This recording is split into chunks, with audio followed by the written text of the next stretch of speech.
Okay, try natin ang makukulay nilang pagkain dito. Kumuha rin ako ng fruits with S. Tsaka dalawang klase ng tinapay, isang binilot na tinapay. At tsaka kumuha rin akong toyo na may libag ni Piccolo. Okay, let's go. Subukan natin to. Ano kaya to?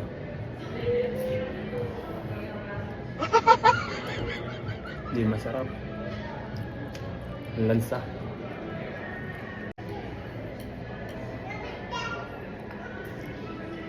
Oh, sarap.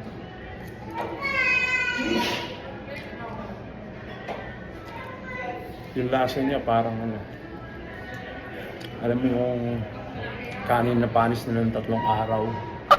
Yung gano'n yung lasa niya. Tapos na pinatungo mo ng napakalansang isda. Tapos ito nito. Puro sila kabakalaan sa pagkain. First time kong kakain nito. Try natin.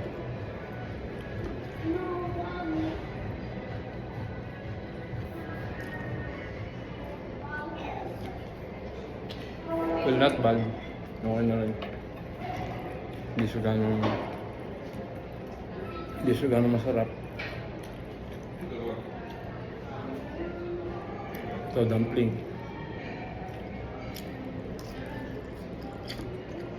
Alam niyo yung kagandahan sa pagkain ng chopstick. Pag kumain ka gamit yung chopstick, pagka kumain ka gamit ng chopstick, unang-una, oo, mahirap siya sa una. Mahirap sa una. Pero pag nasanay ka, napakadali na lang. Pangalawa, ano yung advantage na?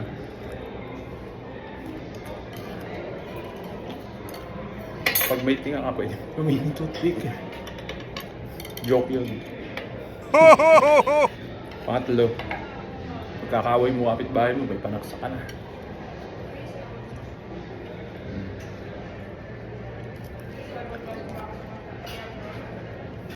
Dahil talagang gusto yung hipon. Para siyang ano yung kulugong yung talagang kulugong na pabayaan. Ganito yung tsura nun eh. Alam mo, ayan, ganyan. Yun ang lasa. Lasa Joshua.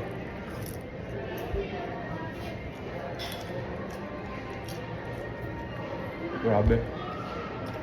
Ang hirap pala maging vlogger. Hindi ko alam kung ano to.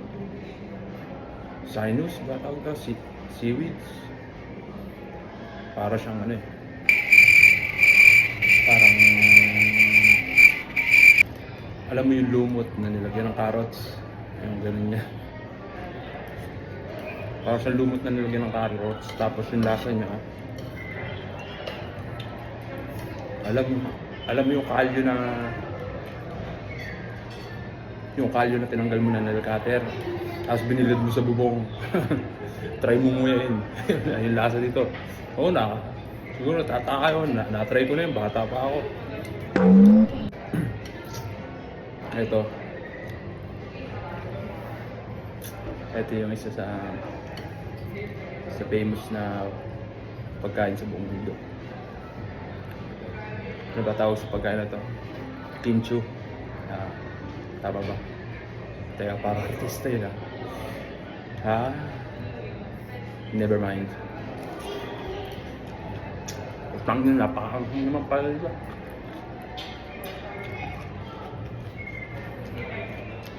Akala ko spaghetti. Mukha kasi spaghetti.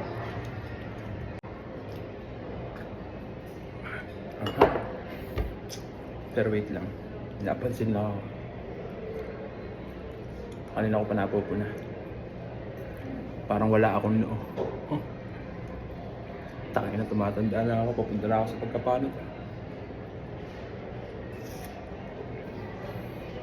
Hairline mo hanggang bubong. Overall, ano masasabi ko sa pagkain na to? Siguro okay siya, pero nakakasuka. Kumain mo, lumot, nalilagyan ng carrots, kimchi. Tapos hipon na parang kulugo na napabayaan. Tapos yung lasa niya parang kalyo na binilad mo sa bubong. Overall nakakasuka. Pero try natin yung dessert mamaya. Hihinga lang ako. Okay, kukuha na ako kape guys para masarap kumain ng dessert. Sino ba naman umihi dito? Ang taxi. O dito, Pianetki. Gustong punasan ni ate yung ihi dito. Wait lang ate.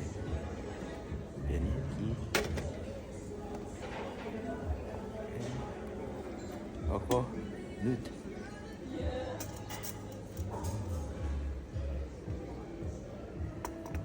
Titos.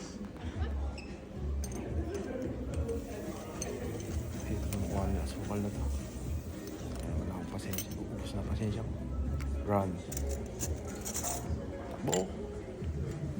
Lasa siyang parang hilaw na itlog. Pero pag tagal-tagal, medyo papunta na sa bulok. Papunta na sa bulok yung lasa niya sa pagtagal-tagal.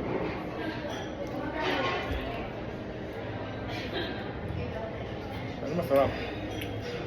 Kumakain kasi ako ng bulok eh.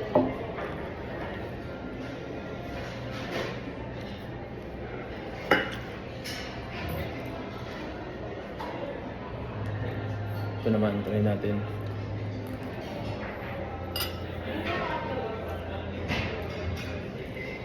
Sobrang tamis.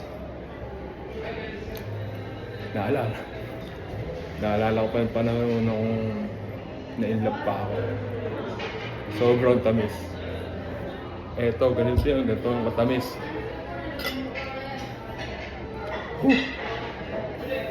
Sana all.